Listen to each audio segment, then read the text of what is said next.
Welcome to Day Zero Update for June 28th, 2026. I'm your host, Chris Elogi. And I'm Brandon Perkins.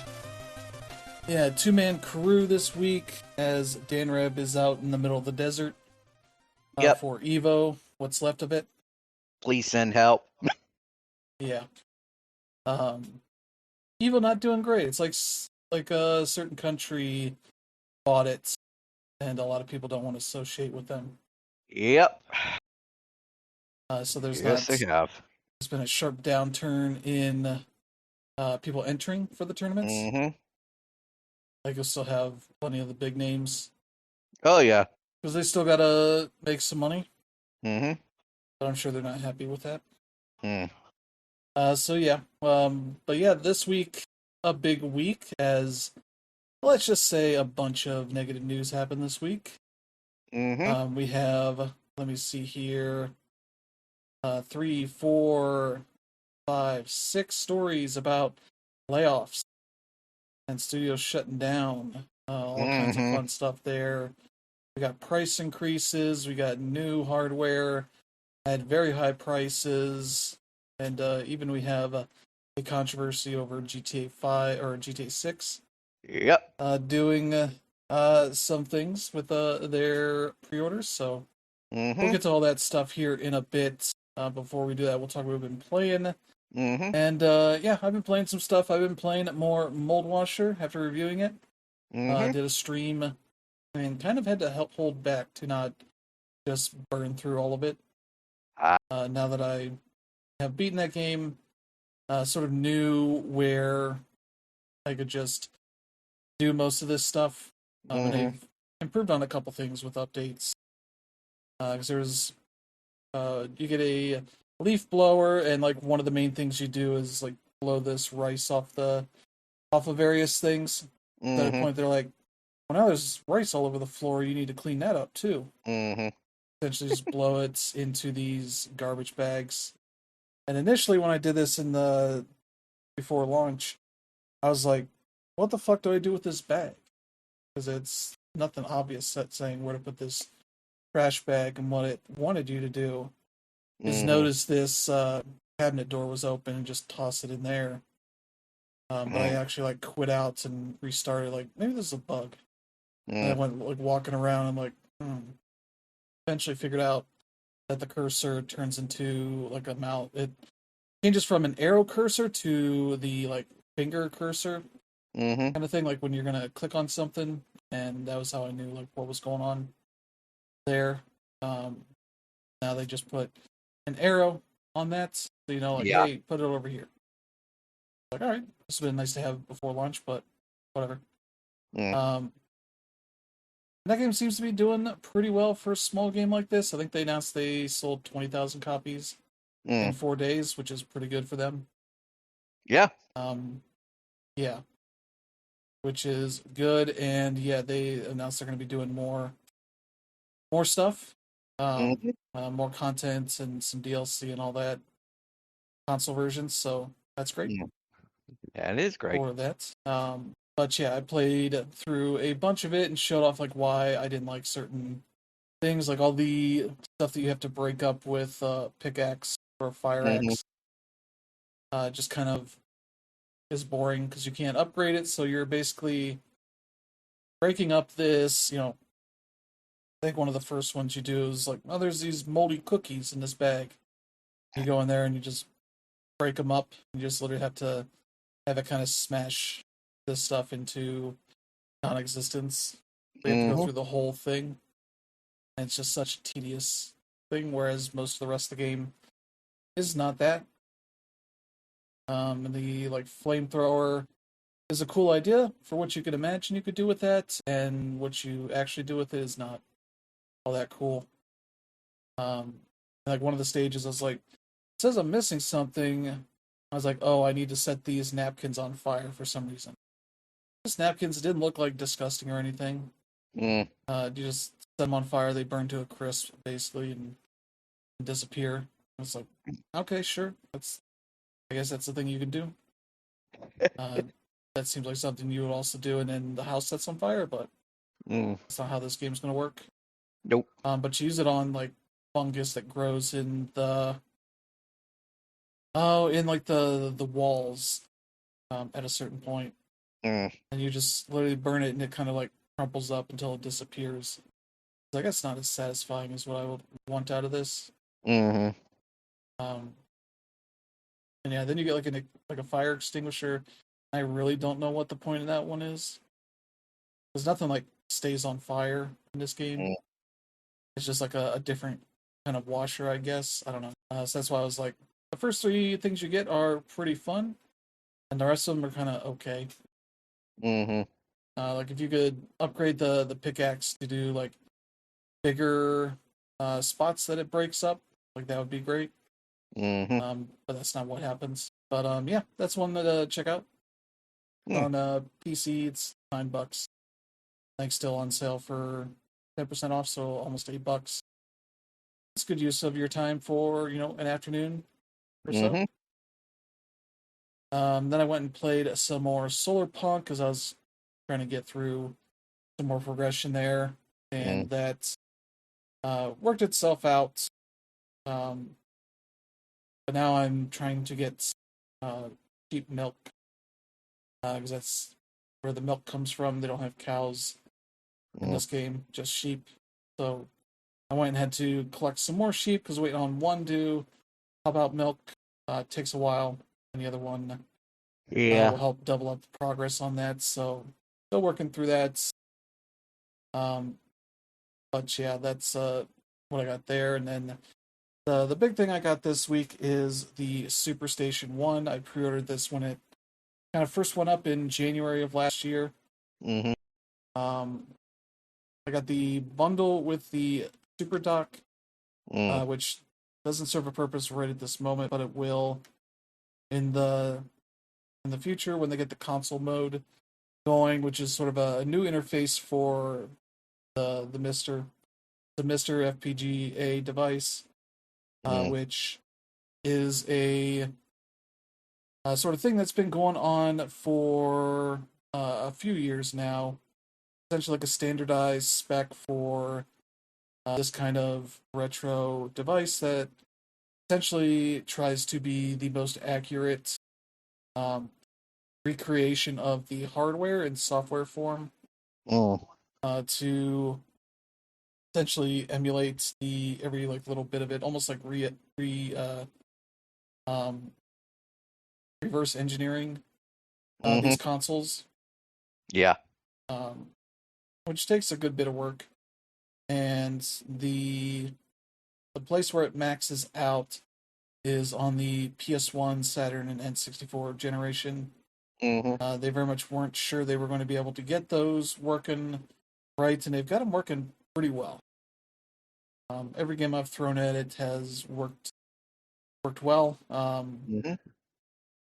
So that's been cool. So yeah, I had to set it up. It comes with a 64 gig micro SD card. I had a 400 gig one from my Switch that I used originally before I upgraded that one, and Mm-hmm. um, I had to learn how to like flash firmware onto one of these for the Mister FPGA Mm-hmm. stuff, and that took a bit to figure out how all that works because Windows also does not like messing with storage devices like this. Mm.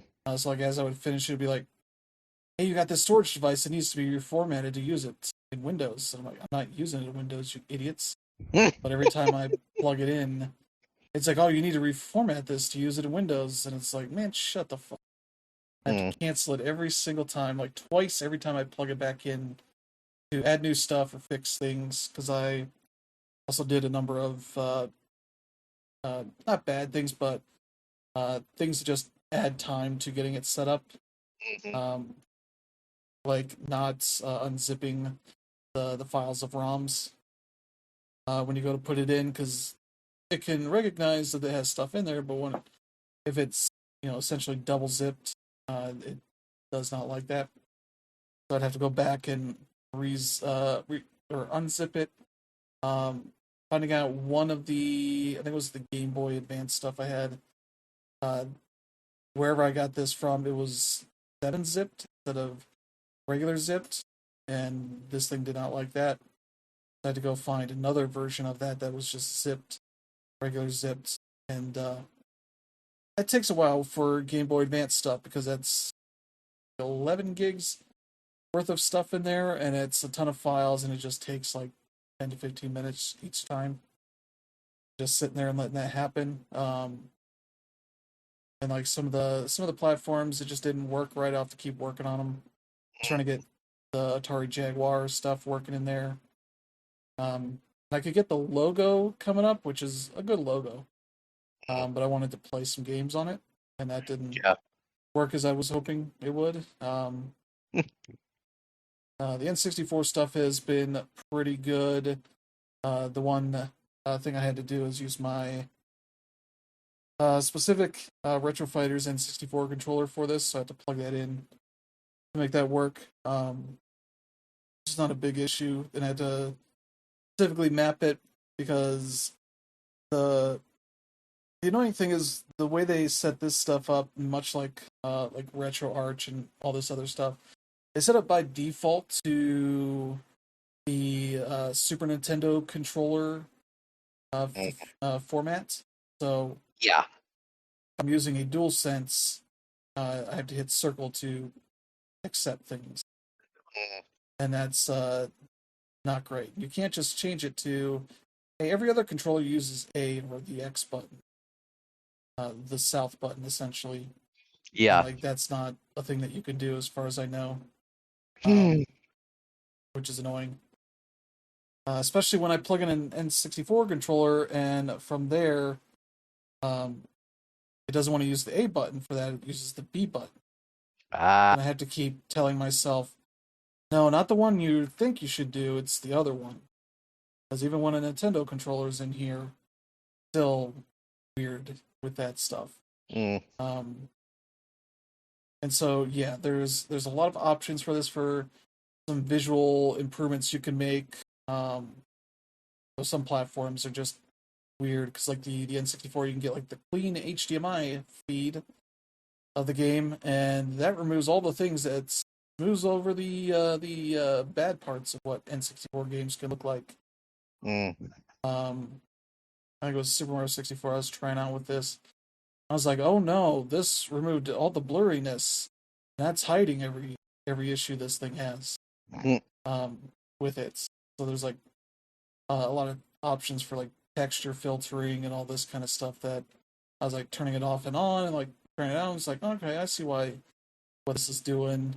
And all that kind of stuff. Like maybe I could turn off some of the texture filtering stuff, give the texture a little more definition, but the visual quality of that system, what it could do, they needed those textures to look as blurry as possible to hide a lot of issues with those games. So that was fun to like mess around with. Some of the others have some fun things that you can do, like faster loading on the PS1 stuff. I think it's still an experimental thing. So it's like, hey, you can do this. It might cause crashes sometimes. I never had any issues with that, but the other thing I had to turn off is it has like a little display thing. It pops up when resolution changes to tell you like what that is looking like. And I was playing Guardians Crusade on the PS1, a JRPG that I played as a kid. It was localized by Activision, in case you wonder how weird that is. It has kind of a what if you mixed Chrono Trigger with Tamagotchi, kind of JRPG. But initially, you play a character named Knight, who's going around this town, and every single time you click on a thing and get a dialogue box, it changes the resolution to zoom in. And so I'd be seeing this thing literally every few seconds. I was like, I gotta turn this off because this is untenable. There's like some issues like that you can work with. And I think the other thing I want to do with this thing is there's people figured out how to get retro achievements working on the Mister, which was something that's I think people were skeptical if that could ever happen. So I kind of want to get that set up. Unfortunately, it doesn't seem like you can just add that into a regular Mister install on this. So luckily, I have the original micro SD card, and I'm gonna try and install that on there. Then you can play a bunch of these retro games and get retro achievements, which is a cool thing that I enjoy. Mm. The chances I get to mess around with that stuff. But yeah, I have a dual sense that is synced to the Superstation One via Bluetooth. Mm. The N64 controller I just plug in through USB because I want that to stay synced to the Switch too. Mm. That works fine. The nice thing is this thing looks like if you remember the PS1, the remodel, the mini remodel they did. Yeah. When they dropped it to I think $100. Mm-hmm. It looks like that. So it's a really nice, slick looking device.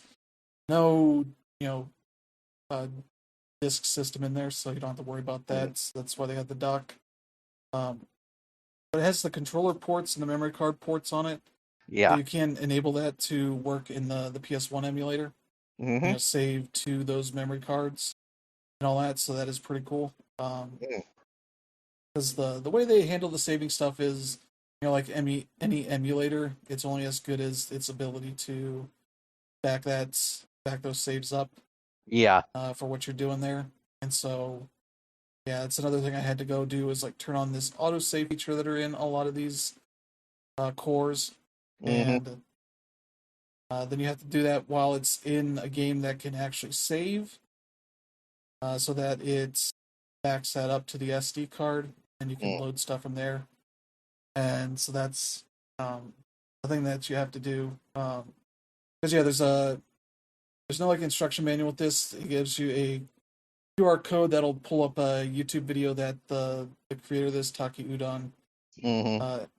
made, which you can tell that he is, been entrenched in all this for ages because he zooms by certain things and I'm like, wait, what was that? How do I do Mm-hmm. this thing? Um, which just makes me think of the Simpsons episode where their foundation cracks and Homer gets a self help video from Troy Mm-hmm. McClure, and before he's able to do anything, it zoomed past what hit the first thing he's trying to do, and he's immediately just going through all these advanced steps, and he's like, "Wait a bit, what are we? No, I can't do this," and giving up on that. So that's what I felt like at times on this, but um, essentially, I downloaded the video so I could just play it at my own speed and not be subject to YouTube bullshit Mm-hmm. with it. So went through it and kind of got most everything set up the way that I needed to for that. So yeah, that works pretty well. Now that I've done this once, it's pretty easy to set up. I'm still adding things. I got one of those USB adapters that allows you to put a micro SD card, essentially flash it or load stuff onto the card pretty easily from a computer. Mm-hmm. That's what I've been using, which works out pretty well. And I think I still have plenty of room to put like PS1 games and all that Oh on yeah. there. Because yeah, PS1 games take up a lot of space. Yeah, they do. Because a CD gets up to about 700 megabytes. Yep. And then there's some multi-disc games. Mm. Right now, I'm not putting so much that I have like readily available on like uh, the current consoles. So Yeah. none of the Final Fantasy games or anything like that. Mm-hmm. Mostly been putting like Gran Turismo, a bunch of the sports games I played on it. Um, I was playing some like NHL '98, and it was like, oh yeah, I remember this game where everybody has the same face because that was the level of quality they could do at that point. Um, yeah, playing Guardians Crusade and a handful of other games there. Saturn stuff, I don't have a ton there. I got maybe like a dozen games on there. Mm. Not quite as well versed in like what the good games are there. Um, and the thing I was like pulling from had a bunch of like beta versions of games and such. So I'm like, I don't really want the unfinished stuff. I want the legit games. So I got like Sega Rally Racing and some of that kind of stuff. Mm. The Shining games, the Panzer Dragoon games, some of that kind of stuff. So I'll still keep adding to it and playing around with it. So I did a Mm. stream kind of playing a bunch of stuff from around the different cores, kind of showing off what's Yeah. interesting about this thing. And yeah, really been enjoying that so far. Um, the one thing is it does not come with a power um, cable that can plug into a wall. It's a USB-C Mm-hmm. cable. So I have to unplug my Switch 2's adapter that it has for that. So I need to get a special one just for the Superstation Ah. so that I can have it, ready to go whenever. But otherwise, it's not really an issue. I did plug it in my PS5 for a bit Mm. to try it out to see how that would work. And like once I started trying to play PS1 games, stuff that's more the power draw, it would just like Mm-hmm. freak out and shut off. I was like, that makes sense. Because Yeah. the thing's not intended to power like a second console. Mm-hmm. Even one that's working on a bit of a lower scale than that, but Yeah. uh, I could play NES games on there just fine. Mm. I tried out like Title which is an interesting RPG that's much like the early Ys games where you're just Mm-hmm. bumping into enemies. Yeah. But it's really Which easy to. always, I gotta admit, I've played the first couple of East games, and yeah, that whole thing of where you're just like walking up and it like automatically attacks them, it's very awkward to get used to. Yeah, and Hydolide, you have to hold a button to actually attack. Yeah. Otherwise, you're in defense mode. So I was like, why am I not doing damage to any of these enemies? I'm like, oh, I had to hold the A button essentially to do that. Yep. It's like, this makes sense, but also lets you die very quickly because you don't necessarily have a great grasp on how much damage they're doing to you. You just have bars Yeah. that go down and then slowly fill back up. It's very clumsy in that way, but Mm-hmm. this is like one of the first kind of games trying this thing, so I understand why it is the way it is. Yeah. But they would obviously improve on it when they made Virtual Hideout, Hmm.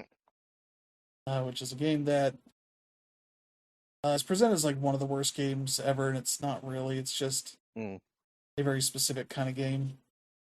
Yeah. I think I saw a Giant Bomb play through it, and you just push through, don't do stupid things, and you get through it in a few hours. It's not that complicated of a game. Yeah. And if you check out the speed runs on like AGDQ, uh, they get through that very quick because they know exactly what to do Mm-hmm. with that stuff. But it is a roguelite game because it remixes the map every time. You can change where everything's at, but yeah, it's a game that doesn't look as good as you would hope because it's rotoscope people, kind of Mm-hmm. very low res kind of stuff. But yeah, so that's kind of the stuff you can get up to on this system, and Mm-hmm. I've been enjoying it so far. So that's been pretty much what I've been doing. So how about you, Brandon? Uh, well, as for me, I had been playing and I finished last night, Deltarune Chapter 5. That, that chapter is probably the longest that this game has had so far. Like barring the first chapter, which was fairly on the long side considering it was the beginning. Um, I won't spoil anything because there is like a bunch of plot stuff that happens. But basically, another one of those dark worlds opens up in Asgore's flower shop. And you and of course Susie and Ralsei all have to go in there and stop the dark fountain from doing what it does. Um, and this time, the world that you go into, you would think, oh, it's flower thing, which kind of, there is a lot of flower stuff, but it's mostly based around Japan. Um, and one of the innovations that they add on to for this particular chapter is there's basically two modes of play that you switch in between as you're going through it. Um, there is the standard one, the RPG one where, the RPG slash bullet hell one where you have to, try and deal with the enemy while also, avoiding their attacks and all the unique ways they throw a curveball into that.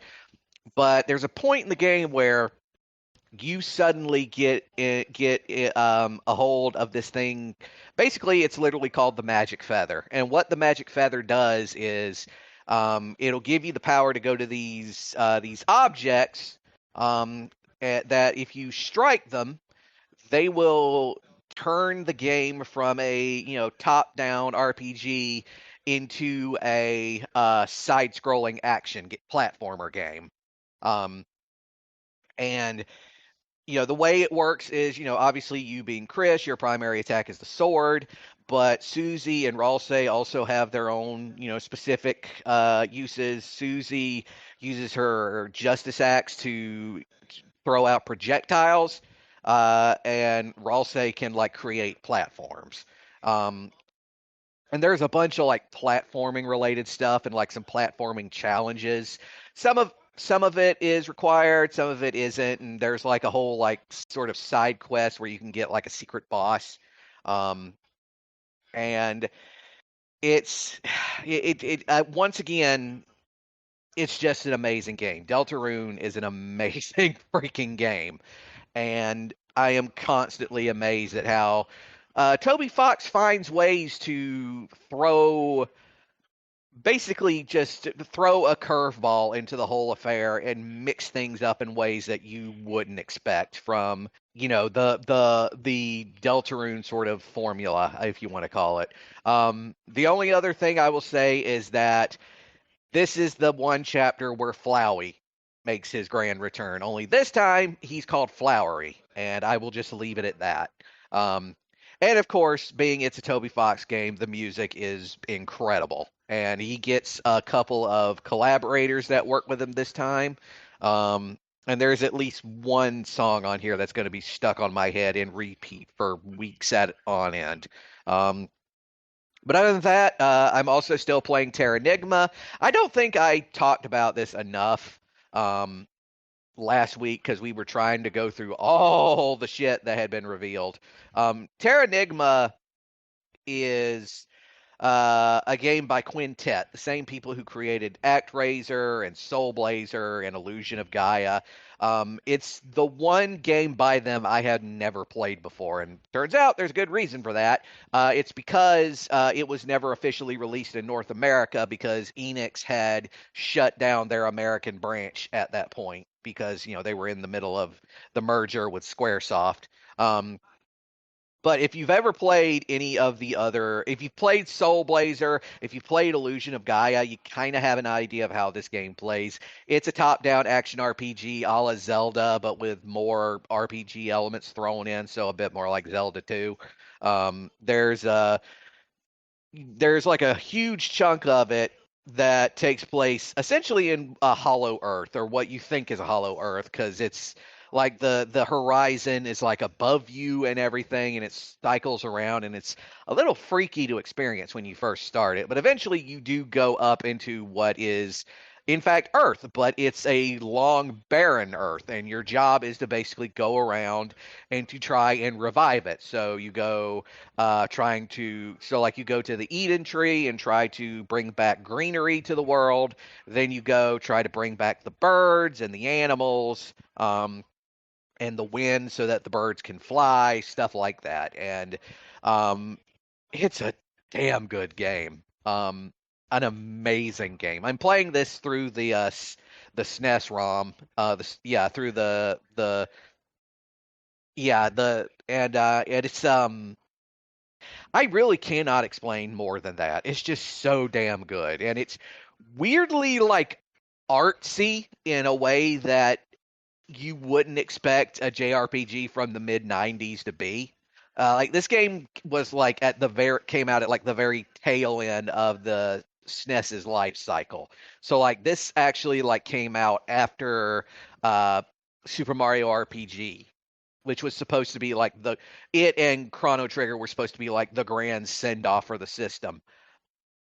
But if you ever get the chance, please play it. It is a very good game.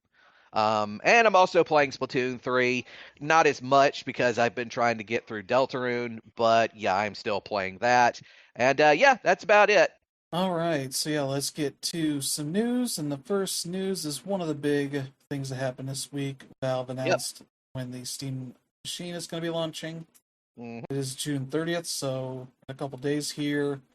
I believe they've already done pre-orders for the initial allotment. And yeah, this thing's going to cost you a lot if you want one of these, especially Yep. for the launch era of this. And I bet you it's going to keep going up as the cost for some of these components go up. But yeah, they have a 512 gigabyte model and a 2 terabyte model, both with and without the controllers. And as you might expect, you get a little discount for getting the controller. I think it's about $20 off for that. So yeah, it's $1,049 for the 512 gigabit model without the controller, and then I believe $1129 for the controller version. And then yeah, much like the Steam Machine 2 terabyte model with controllers 1428, and that would be 1349, I believe, for the without controller model. So yeah, things gonna put you down for a pretty penny to pre-order these things. Essentially, we're doing a lottery system, at least here in the U.S., where everybody that's signed up for the list at a certain point would get randomly placed on their placement would be randomized, and everybody after that would just be added to the end. Yeah. For that, but I know pre-orders in Japan went up pretty smoothly. I imagine they're probably not getting a ton of models there for that, but yeah, from what reviews and such were suggesting, this thing is basically on the power level of the PS5 base model, which is good, but also maybe not $1,000 or $1,400 good for that. But yeah, they have extra face plates with the I think the 2 terabyte model there, though they are also going to put out the CAD file for that so that you can print out your own, and people will be selling customized versions of those things, so you can customize that a pretty good bit there. And all that, and yeah, it seems like a really neat device, just coming out at the worst possible time. As Valve, unlike Sony and Nintendo and Microsoft, is not a hardware company that continually produces hardware in large numbers. So they are sort of more at the whim of the component costs whenever they're ordering a new batch of that stuff. Yeah. And so that kind of means these prices will probably be pretty fluid at a certain point. Which is a shame for them, but yeah, I'm going to assume you're not down for one of these, Brandon. Not really, no. Yeah, if I had plenty of money to spend on things like this, I'd maybe consider it. But also let it work its way through a bunch of revisions and updates and all that.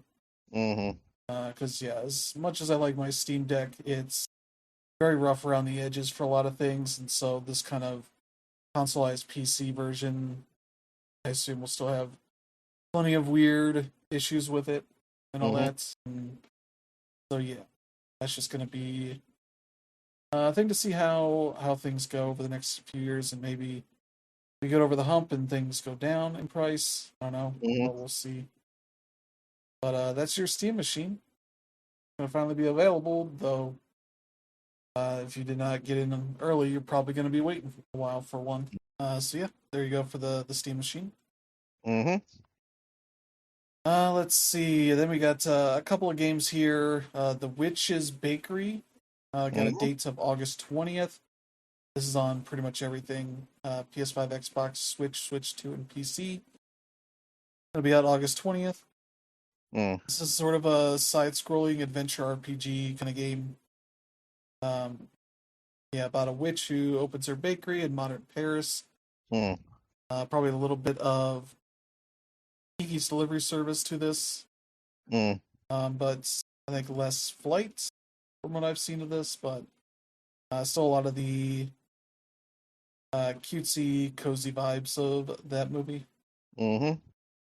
Which just looks pretty nice. If you're looking for games that are nice in the near future, Yeah. this one seems like something to check out. Yeah. But yeah, that's one to keep an eye on. Mm-hmm. And then we got this delay. Ratatan was supposed to be out pretty soon. I think it was July 16th. But it's been delayed a few months and will be out October 15th in 1.0 for PS5, Xbox, Switch 2, and PC. Yeah, currently in early access on PC, but yeah, that's a shame. But they seem to want to make sure they get it as good a shape as possible for launch, and that makes sense. For don't come out of early access if you're not ready for everybody to be judgy about it, and that seems to be their main goal here. So looking forward to that. I have the PC version. It's a pretty good game. Looking forward to see how it looks when it's in 1.0. But so there you go. You have to wait a bit more for that to hit your consoles. Yeah. And speaking of consoles, GTA 6 finally got the pre-orders open on the 25th, the other day. And we found out that there are two editions that will be there at launch: an $80 edition, the base edition, and the Ultimate Edition for $99.99. Yeah. Which I mean is on the surface you think it's not too bad. I mean it's not as bad as everybody was thinking it was. Wait, Yeah, there's a catch. the base edition will be available somewhat physically. It's more of a code in a box. Yeah. Which some retailers are just not going to stock. Yep. Because they want to sell, disc-based games, and there's been a lot of consternation about that. Which I get. I imagine Rockstar may make a disc version later on. Yeah. I think some retailers are like, they're going to do that in a few months, and Rockstar's like, no, we're not. And I was like, yeah, they're going to wait till the PC version's ready and put a disc version for the consoles and get you double dipping, buying whatever you want there, spending way more money than you really wanted to. And that's before they end up doing another GTA Online. Yeah, because they are describing this as a single player game, which contradicts what everybody's expecting the new online mode to be, which I think was rumored to be like, oh, it'll have multiple cities in Leonidas, which is Florida, and that kind of stuff, and would have new content, new areas added over time, and all this kind of extra content, and that just much like GTA 5 did originally, that's not going to be there at launch. Yeah. What the plan is for the online mode, we don't know. And we don't know much of really anything about this game because they've just not really said much. Yeah. Mostly what we know is what is in the Ultimate Edition, which is a bunch of customization stuff there. Yeah, let's see, you get special vehicle, special revolvers, some extra safe house vehicles. Let's see, a build mod kit. You get access to Sarah's unisex salon, which has exclusive hairstyles for Jason and Lucia. There's a clothing store you get access to with exclusive apparel for both characters. There's a tattoo shop with exclusive tattoos designed by the artist collective Fail. It's with an E on the end. There's a mod shop you get access to called One-Eyed Willie's, which if you want to know if there's Rockstars or GTA style juvenile humor, there you go. Oh, yeah. There's a Good Time Gear apparel collection in this, and some classic cars, I guess. For that, classic cars you have to track down, almost like the barn finds in Forza Horizon. So, yeah. Which people are taking as like, oh, all the customizations exclusive to the Ultimate Edition. Like, it doesn't seem the case. It just seems like there's specific bonus ones. Otherwise, it'd be really stupid. It'd be like, this is the only way you can get, special outfits or special hairstyles or different hairstyles or tattoos or whatever. So yeah, that's been seems like doing really well on pre-orders, and I don't know why you'd pre-order it unless you're going for the physical edition that you might be able to get a discount on, gift cards and whatnot. I mean, because of the way that's going, I'm just like, screw it. I'm just gonna probably do it digital. Yeah. Um, but the interesting thing, since the physical edition is not a disc, that will be launching a week early, so that you get the code and can essentially preload it Yeah, ahead of time. That's a neat little bonus thing there. kind of, Imagine that I game guess. is going to be quite a big download, I assume. Oh yeah. Because I re-downloaded GTA 5 because I was like, I haven't played this in a while, and because of all the upgrades or the platform upgrades, the Mm-hmm. version I beat was the PS3 version, Mm. which did not run well. Nope. But when it got the upgrade to the PS4 version and the PS5 version, I was not very far into the game because I had already beaten it. Mm-hmm. And yeah, this is 102 gigs on this for GTA 5, so I imagine this GTA 6 is going to be a good bit more Yeah. than that. So we'll see. I'm sure we'll find out before launch. That is Mm-hmm. still 4.5 months away. Yep. There's still time, and yeah, we haven't really gotten any new information about the game really Mm-hmm. outside of that. Seems like they do have a pre-order bonus, which is a vintage Vice City pack, Yep. so that you get some 80s style stuff in there. And I guess if you pre-order digitally, you get a free month of GTA Plus, which Hmm. is their like subscription service that gets you some extra games, Rockstar games, and all that's in there, and GTA Online benefits and other stuff. Yeah. Um, I would say that's another reason not to do it right away, Mm-hmm. because it seems like when that happens, it subscribes you for the service, and like all services, uh, it turns on the auto renew. So you got to make sure you turn that off when you get that, so you don't get charged extra for that. But Mm-hmm. that's your GTA 6 news of the week, Yep. and yeah, not really much to add there unless you have anything, Brandon.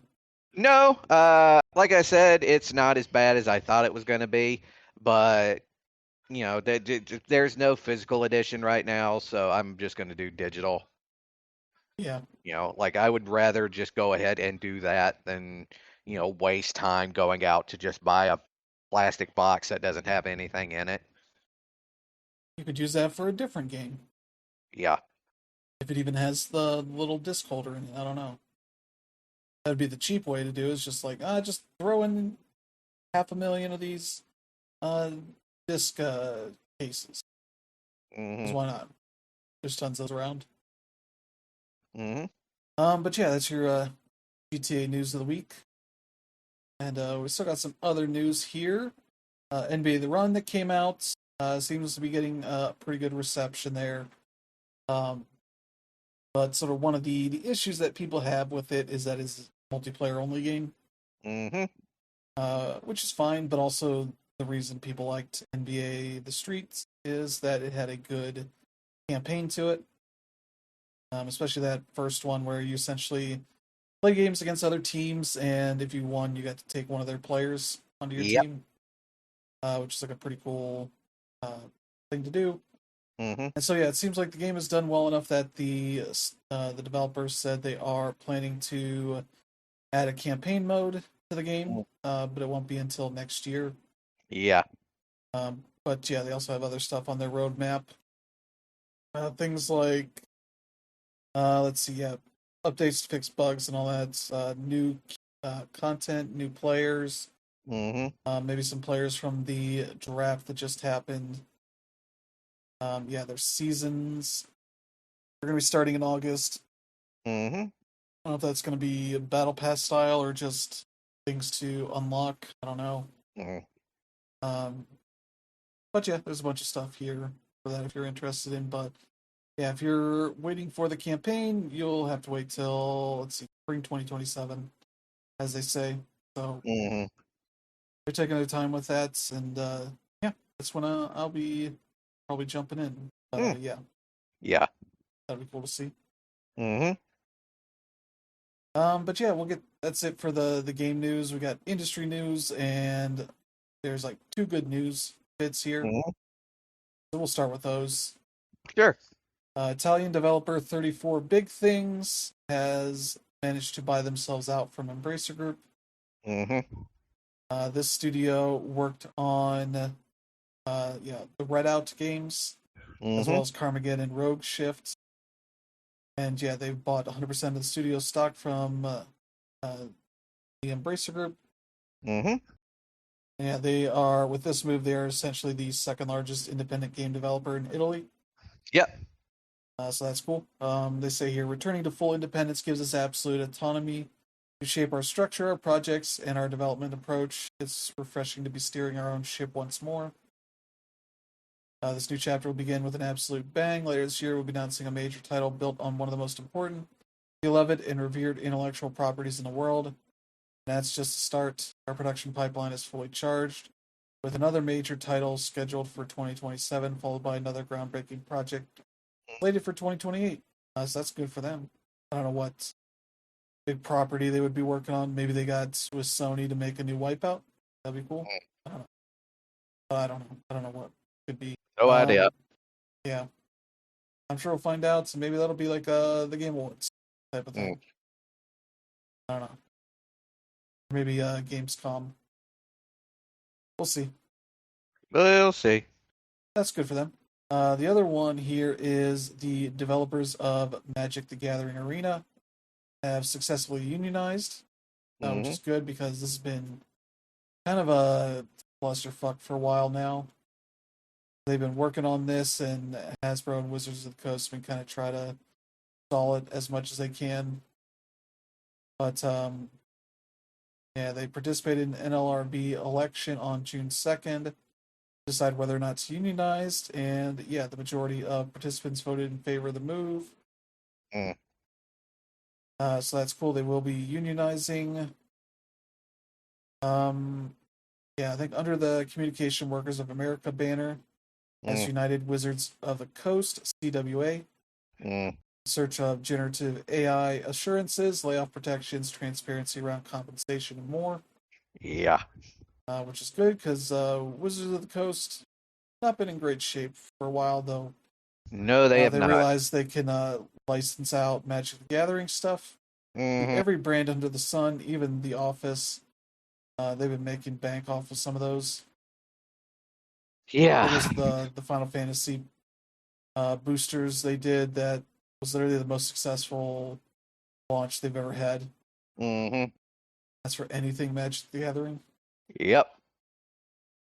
So they figured out, hey, we can make a ton of money off of this. Let's do that every couple months, and they have. So, Yep. and yeah, they have that stuff um, added into the arena, which is just their PC and mobile client Mm-hmm. Magic the Gathering stuff, so you can play that digitally if you don't have people, physically around you to play Mm-hmm. Magic the Gathering with. And I believe they do have mechanics for getting your cards, your Mm. packs into the game itself. So Yeah. another nice touch. So yeah, some good news there. Mm-hmm. Yeah, unless you have anything to add, Brandon. Nope. Other than the fact that, the again, momentum's on the side of labor, as I've said over and over again. There's been a couple of, you know, back steps, but it's mostly been going in that direction. So, again, just another one to add to the group. Um, but yeah, Wizards of the Coast just kind of sucks right now. Yeah.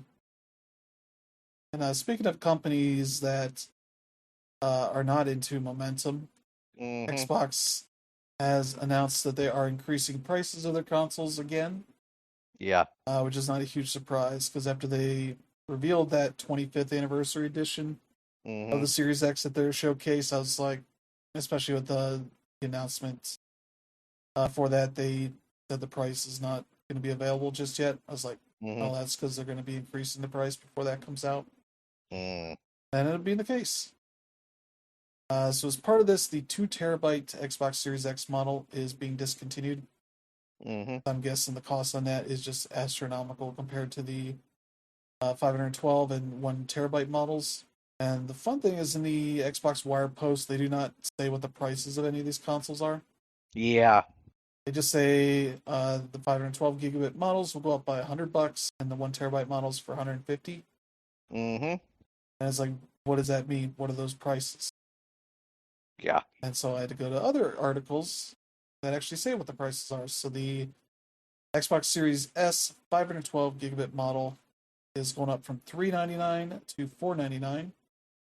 Essentially the cost of the PS5 at launch for the disc edition.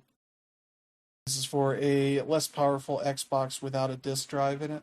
The 1 terabyte models going up from $449 to $599. That thing went from a $50 difference to a $100 difference for that. That's still a huge increase there. The Xbox Series X digital 1 terabyte model is going up from $599 to $749,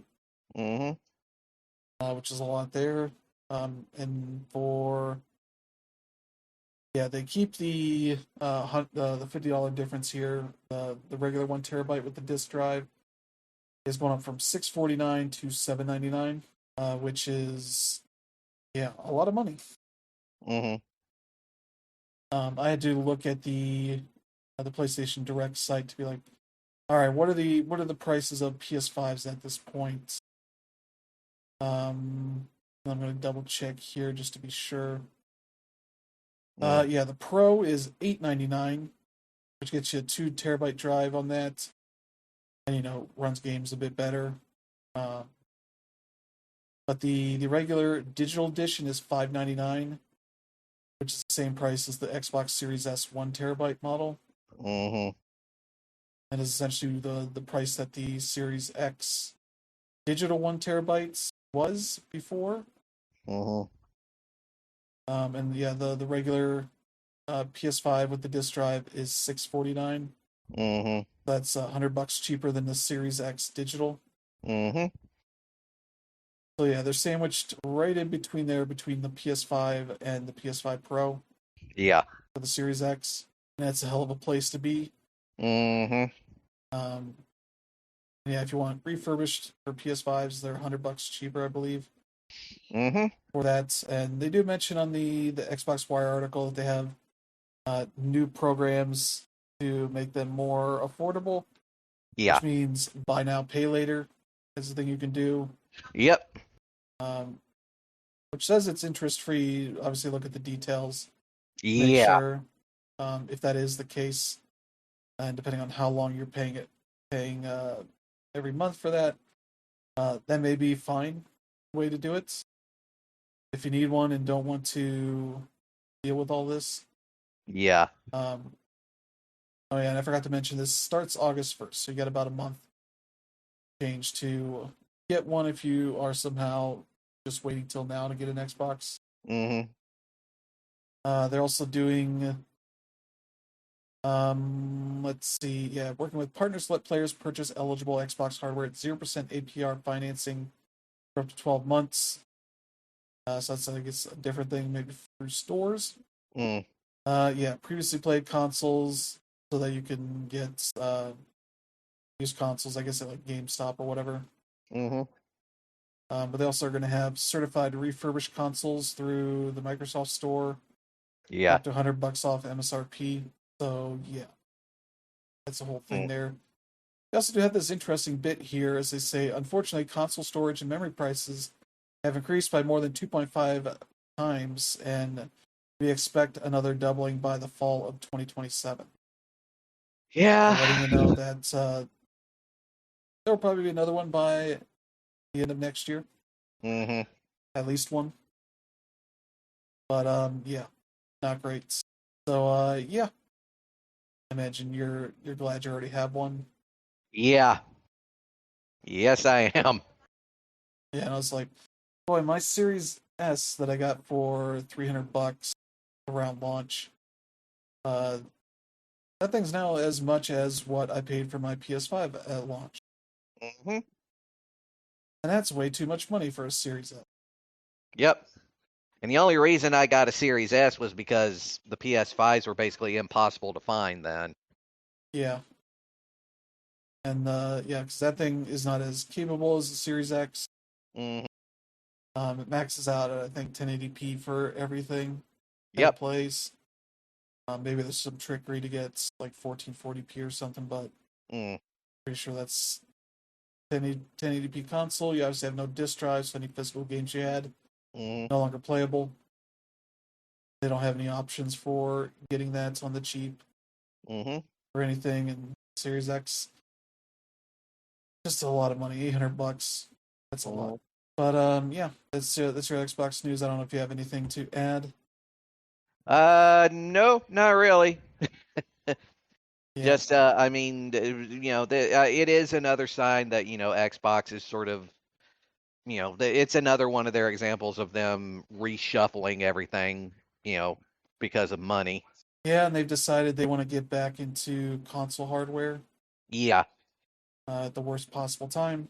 So they're dealing with the fallout of that. Mm-hmm. So there you go. There's your Xbox news of the week. But we Mm-hmm. have more bad news and stuff that's worse because it involves people getting laid off and all that.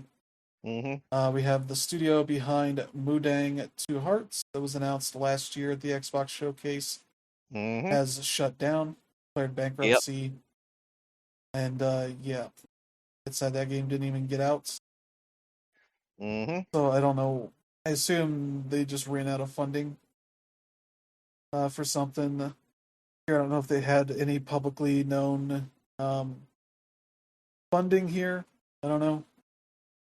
I guess they were at one point working on metaverse stuff, but Mm. that obviously had the bottom fall out. So I don't know Yeah. what exactly all happened here, but not great. And a bunch of people in Korea lost their jobs. Yep. So we wish them the best of luck there. Mm-hmm. So there's that, and another studio shut down. Who's ECMs? The Mm-hmm. studio that made Katie Part of Me, and more recently, earlier this year, Neo Memories in Orbit, Yep. has shut down because that game just did not sell well enough to make back their money. Which sucks because it was an amazing game. Yeah, it's one of the best games of the year. Yeah. Um, it's sort of a Metroid game, but you're a little robot who's trying to bring this facility back to life, and Mm-hmm. along the way, take care of all the corrupted robots that are around fucking shit up. Yep. And get into a pool to fill up this like main bot's powers. Mm-hmm. That's not exaggeration. It's yellow liquid you're putting in this pool that it sucks right up. Mm-hmm. But yeah, that's a shame. If you are interested in that genre, definitely check that game out. Mm-hmm. Steam sale, summer sale's happening, so it's probably on sale there. Mm. Better late than never, because at least somebody at the studio will benefit from that. But yeah, they've Mm-hmm. had to shut down because they just uh, ran out of money. Yeah. So I guess Focus Entertainment is going to retain publishing rights for the game. Mm-hmm. Uh, so they'll get the money, I guess, and not the developers. Mm. So yeah, that's it's a French developer uh, shutting down, which seems like may not be the last one because Nacon was French and they have been suffering a lot of issues. And there's Don't Nod and Quantic Dream that are also suffering issues. So Yeah. not many countries doing great development. No, not right now. But we got EA. They're going Mm-hmm. to be acquired by the Saudis here later this year. Of course. And they had another round of layoffs. This seems like a lot of the office people. Mm-hmm. So a lot of recruitment, customer support, safety, and IT staff, Yeah. which I guess would be the sort of people you might lay off as you're getting acquired. by how these I was trying to remember the consortium has the Public Investment Fund, Silver Lake, and Infinity Partners in there. Seems like that'll probably go through later this year unless somebody stops it. It doesn't seem like that's happening. There's no number of people as part of this layoff yet. Seems to be in unreported amounts, but yeah, that's sad but not surprising. Yeah, and it's just the first of mass layoff stories we got here. Yeah, we have Ubisoft, who has laid off 93 people in San Francisco. We know the specific number because of California's WARN notice policy, which stands for Worker Adjustment and Retraining Notification. That essentially, when you're going to lay off people, you need to post a notice about how many people are being laid off and from where. Yeah. And this is at their San Francisco office that doesn't really make games. I don't believe they do a lot of PR and other stuff there. So yeah, that's a shame, but surprising because Ubisoft is in the mode where they are finding every bit of redundancy they can across their many studios and lay them off at some point. So yeah, there you go. There's your Ubisoft news. Yep. And especially being an office of people in one of the more expensive places to run. Oh yeah. It's not surprising there. Speaking of San Francisco, Keywords, they support a company that does a lot of support work, localization, marketing, audio development, art production, QA testing, more. They've announced they are laying off 128 people in San Francisco, their office there, or I don't know if they have an office there or what, but yeah, unclear what roles or departments have been impacted, but yeah, they were bought by a Swedish investment firm. Which I assume is a private equity firm. I don't know what they may call it there, but they were acquired back in 2024, and yeah, not surprised. Again, San Francisco, these people and their pay is more expensive than people around the world they may have. And so that's certainly somewhere where they would try to cut off some amount of payroll there.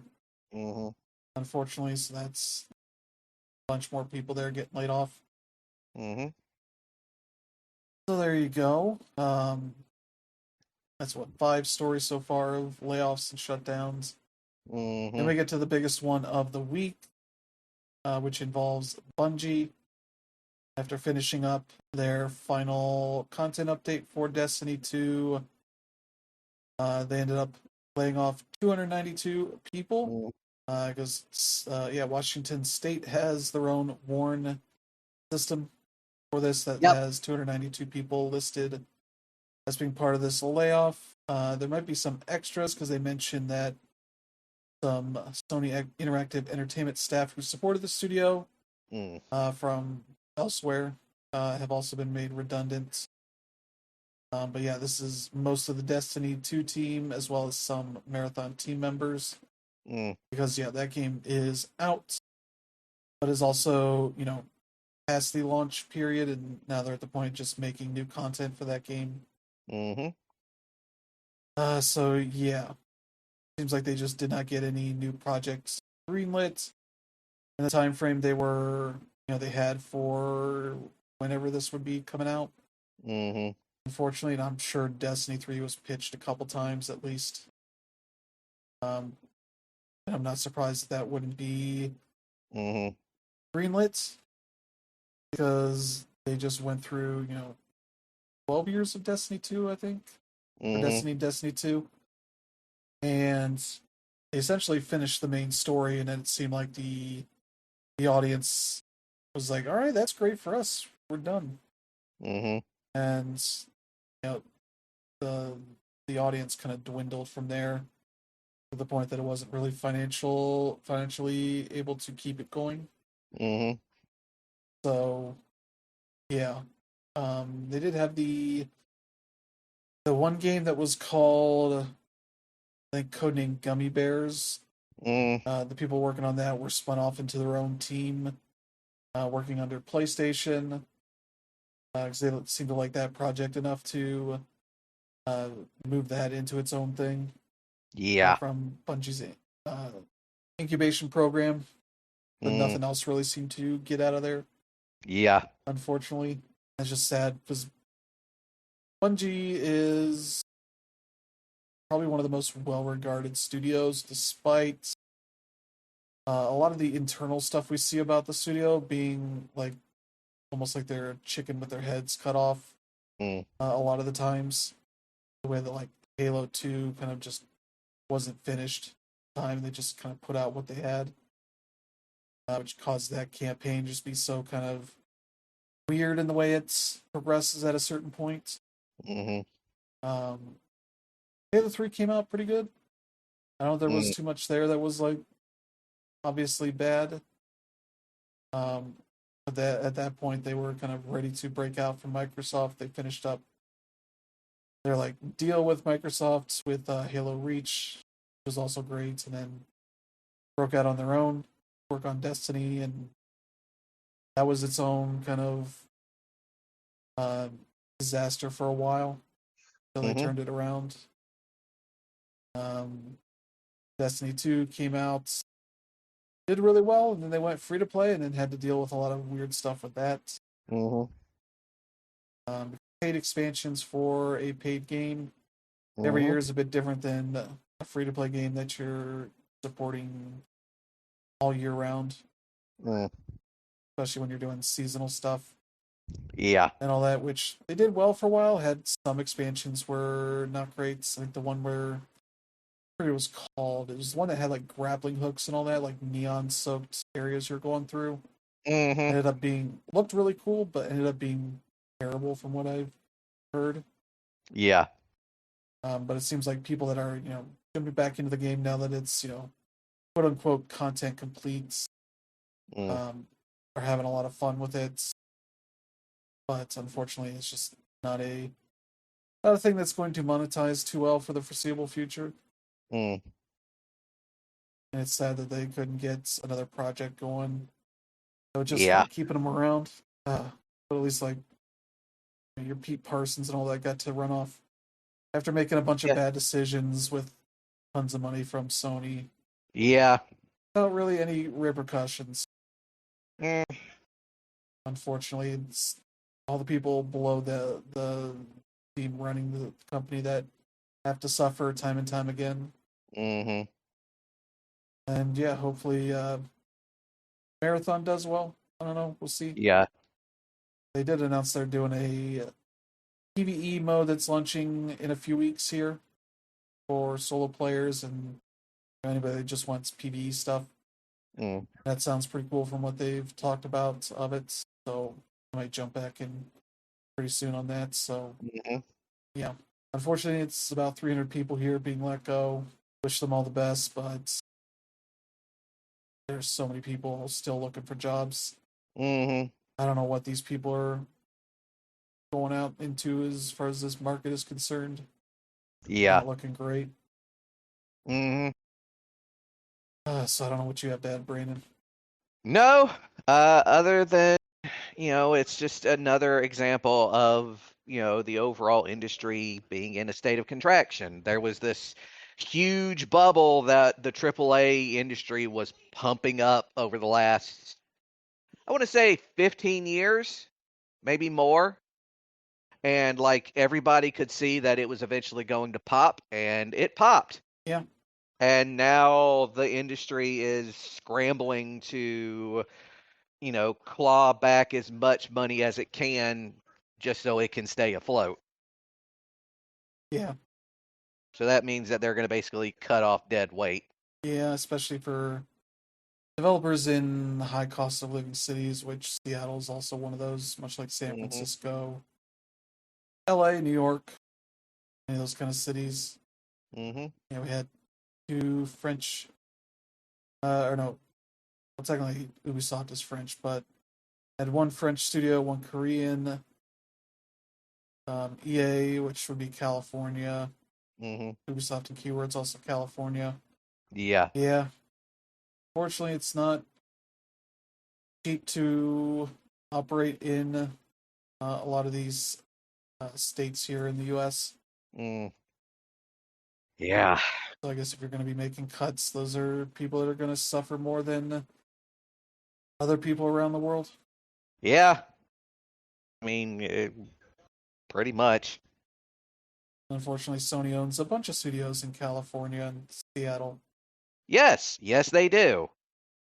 It's Insomniac, it's Sucker Punch, it's Bungie, it's Naughty Dog, Sony Santa Monica, Sony San Diego. Who else they have? Those are the 6 that come to mind immediately. Yeah, like right off the top of our head. And that's not great. San Diego at least seems steadier down there. I mean, they got a game every year for MLB The Show. Yeah. That secures their jobs a little more than most people. Those are going to be studios that get trimmed every so often, unfortunately. Especially if they're not building up for a game, which Bungie definitely isn't. They're basically working on Marathon for the time being. Yeah. And that doesn't need hundreds of people. Nope. So yeah, that's more sad news. And I don't know if you have anything to add on any of this layoff news and all that. No, I don't. It's just really fucking depressing. Yeah. I mean, we all saw it coming. Like I said, we knew it was coming. Yeah. We knew that, this whole system was eventually going to break under its own weight. And we kept saying that it was, and it still did. Yeah. And we still don't officially have the Xbox layoffs yet. Nope. That was And those are just going to be people being rumored, and yeah. those are going to be bad. Yeah. We're talking like 3 digits, if not 4. Yeah, it's going to be potentially multiple studios getting shut down if they are not able to find funding to buy themselves out. And there's not a ton of funding out there. Nope. So there's not really anybody doing great. Nope. So yeah, that's our news of the week. Ending on another bummer. Yep. Get used to it, folks. It's not going to end. Yeah, we're at the end of a quarter. So Yep. that's kind of where that's going to be happening. We got 2 more days of announcements, so wouldn't be surprised if Xbox gets announced in the next day or so here. Yeah, if not earlier. So yeah, that's I think gonna do it for the show this week. Yep. Thank you, Brandon, for joining. Always. We should hopefully have banner up for next week. Evo will hopefully be over by then, and he'll be able to make it back from Las Vegas to I think San Jose is where he's at. Have a safe trip there. But yeah, that is going to do it for the show this week. I'm trying to see if there's anything coming out this week. I don't know. Not really much happening right now, but yeah, thank you all for tuning in. If you enjoy the show, feel free to let friends and family know they should check it out. And to select strangers who are hopefully hoping for as few people to lose their jobs as possible at Xbox. Yeah. Maybe we'll get some slightly good news out of there. God, I hope so. But yeah, thank you all for tuning in. Hope you have a good week ahead. We will see you all next time. Have a good one. Bye.